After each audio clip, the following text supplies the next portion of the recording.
ஆன்மீக நண்பர்கள் அனைவருக்கும் அன்பு கலந்த வணக்கங்கள். இன்றைக்கி நாங்கள் ஆன்மீகம் சம்மந்தமான பதிவில் பார்த்திங்கன்னா, பிரதோஷ நாளில் செய்ய வேண்டிய நரசிம்மர் வழிபாடு என்ன அப்படின்னு சொல்லி தான் பார்க்க போகிறோம். பொதுவாக பிரதோஷ நாள்னு சொன்னாலே நம்மளுடைய எல்லாரும் சிவனை தான் வழிபாடு செய்வதை நம்ம வழக்கமாக வைத்திருக்கோம் இல்லையா. பிரதோஷம் என்று சொன்னாலே கட்டாயம் சிவபெருமான வழிபாடு செய்ய வேண்டும். அதில் எந்த ஒரு மாற்று கருத்துமே கிடையாது. சிவன் வழிபாட்டை செய்யும் போது கூடவே வாய்ப்பு உள்ளவர்கள் பிரதோஷ நாளில் பிரதோஷ நேரத்தில் இந்த நரசிம்ம மூர்த்தியையும் நீங்கள் வழிபாடு செய்து பாருங்களேன்.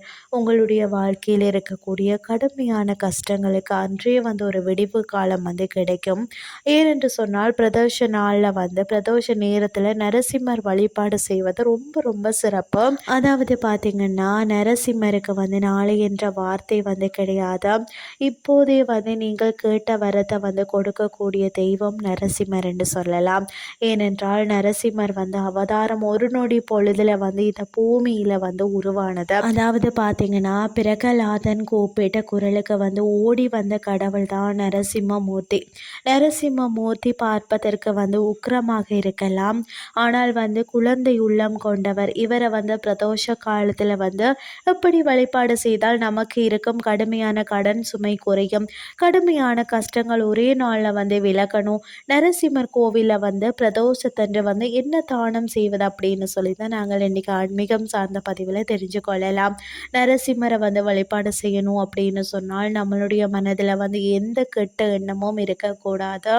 அவருக்கு உகந்த நெய்வேத்தியம் நீங்கள் பானக்கம், நீர், மோர், பானக்கம் தயார் செய்து நரசிம்மருக்கு நெய்வேத்தியம் வைத்து நரசிம்மர் கோவிலுக்கு வரக்கூடிய பக்தர்களுக்கு ஒரு சின்ன கப்பில் அந்த பானக்கத்தை நீங்கள் ஊற்றி பிரசாதமாக கொடுக்கலாம். உடம்பை குளிர்விக்கக்கூடிய பானகம் தான் இது. உங்களுடைய கஷ்டத்தையும் குளிர்விக்கக்கூடிய ஒரு பானம் என்று சொல்லலாம். கோபமாக இருக்கும் நரசிம்ம மூர்த்தியை சாந்தப்படுத்தக்கூடிய பானகம் தான் இது. கொஞ்சம் குளிர்ந்த தண்ணீரில் வெல்லம், அதாவது சுக்குத்தூள், எலுமிச்சை பழச்சாறு, ஏலங்காய் பொடி போட்டு நீங்கள் நன்றாக கலந்தால் வாசம் நிறைந்த பானகம் தயார்.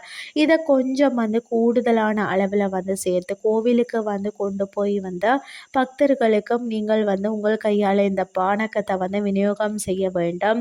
அதாவது எப்போது பிரதோஷ நாளில் பிரதோஷ நேரத்தில் தான் நீங்கள் இதை செய்யணும். இந்த தை மாதத்தின் பிரதோஷம் 27/1/2025 திங்கட்கிழமை அன்று வருகிறது இல்லையா.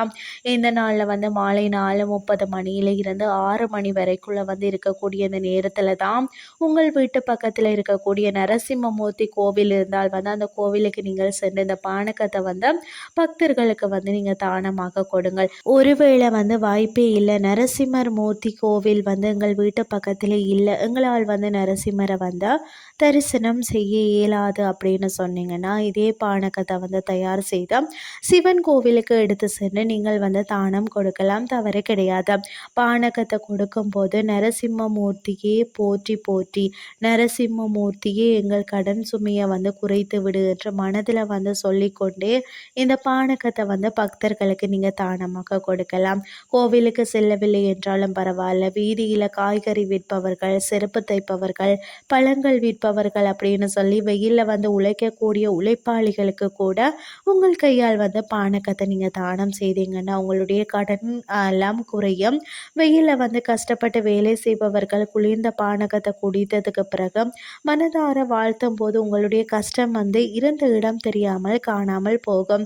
நல்லதே நடக்கும் என்ற தகவலுடன் இன்றைய ஆன்மீகம் சார்ந்த பதிவை நான் நிறைவு செய்து கொள்கிறேன். இதே மாதிரி இன்னும் மற்றும் ஒரு ஆன்மீகம் சார்ந்த பதிவோடு உங்களை சந்திக்கிறேன். நன்றி.